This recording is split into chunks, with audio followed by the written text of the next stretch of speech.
যে তার বদলে আমার শিখন নেবে 40 বছরের বেড়া, আমি হবাই পরি ফাইবে। পারিবারিক সমস্যা নিরসনে 40,000 টাকা ধার নেন পঞ্চম শ্রেণীতে পড়ুয়া শিশু শিক্ষার্থী জনৈক প্রথমার ফুফু জাহানারা বেগম। এরপর ওই ধারের টাকা পরিশোধ করতে না পেরে ওই শিশুকে বিয়ে দেন প্রায় 40 বছর বয়সী শিপন হাওলাদারের কাছে। তবে ফুফুর এই ন্যাক্কারজনক কাজের কিছুই জানতেন না শিশুটির বাবা মা। আপন ভাইয়ের মেয়েকে এভাবে পাঠার বলি করা নিয়ে ওই এলাকায় সমালোচনার ঝড় বইছে। বর্তমানে শিশুটিকে দুদফা তুলে নেওয়ার চেষ্টায় আতঙ্কে দিন পার করছে তার পরিবার।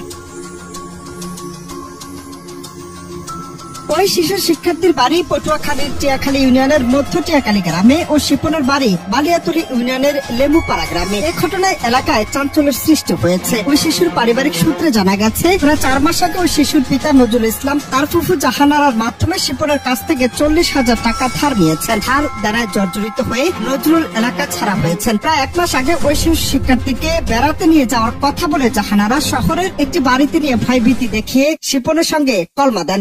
40 বছরের ছেলে, একটা 12 বছরের মেয়ে, এটা কোনোদিন আমরা মানিয়ে নিতে পারি না, মেনে নিতে পারি না। এটার একটা বিচার চাই। ওদিন আগে আগে বলছো তোমার বিয়ে করছে, তোমার ডেটটা সবু হয়েছে 2 জন লগে, বুঝছেন?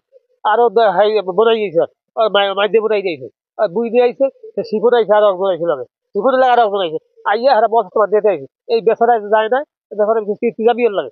আমি ডাইরেক্ট কইছি পিজা খাওয়া বাদ দিলাম, তোর বিয়ে আমরা পরে দেবো আরো 5-7 বছর পর। তো ফ্যামিলি না তাহলে আমরা বিয়ে দিই। এবার মাইয়া আমি ওর লাগাবো, ওর লাগাম বিয়ে, আমার জোর পুজো বিয়ে কর মানে মেয়া।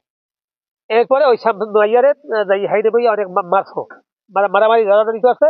এরপরে মাইয়া শাসে ঘিরের স্তরে এখন আত্মহত্যা করা লাগে। পরে তারা দুদফা তুলে নিতে আসলে এলাকাবাসীর বাধায় তা পণ্ড হয়ে যায়। তবে বিয়ের বিষয়টি অস্বীকার করেছেন অভিযুক্ত শিপন ও জাহানারা। এই নিয়ে মনের আক্ষেপ তুলে ধরেছেন ওই শিশু। 1 মাস আগে আমার ফুবু হয়েছিল, এইবারে বুক বাসে লই গেছিল আমার যে আমি যেই কথা কম আমরা এই কথা হুন্দি, এই যে না তো তোর আমি 5টায় মারছি মহিন্দা আর গাইতে গেছে আমার পরিচিত শুনেছি যে যেই কম এই না আনলো নিচু না। এবার আমার কাজে দিয়ে কলমাটলমার দিয়ে এবার আমি 10 টাকা দিয়েছি হইয়ে না। বাবার সাথে আর আমার ফুবুর সাথে এটা হাল লেনদেন হয়েছিল। এইবার এরা মানে আমার নেতে চাই আছে যে তার বদলে আমার শিখন নেবে 40 বছরের বেড়া, আমি হবাই পরি ফাইবে। আমি আনো লেখাপড়া করবো ই করবো, এই পর আমার এই বিশেষ মানে হ্যাঁ আমার দেশে মানটা হার বদলেই কর। ঘটনা জানাজানি হলে বিষয়টি খতিয়ে দেখে আইনগত ব্যবস্থার কথা জানিয়েছেন কলাপাড়া উপজেলার নির্বাহী কর্মকর্তা রবিউল ইসলাম। উপজেলার মধ্য টিয়াখালীর একটি মেয়ে নাম আছে, আপনাদের মাধ্যমে আমি অবগত হয়েছি যে সম্ভাব্য বাল্যবিবাহের হুমকিতে আছে।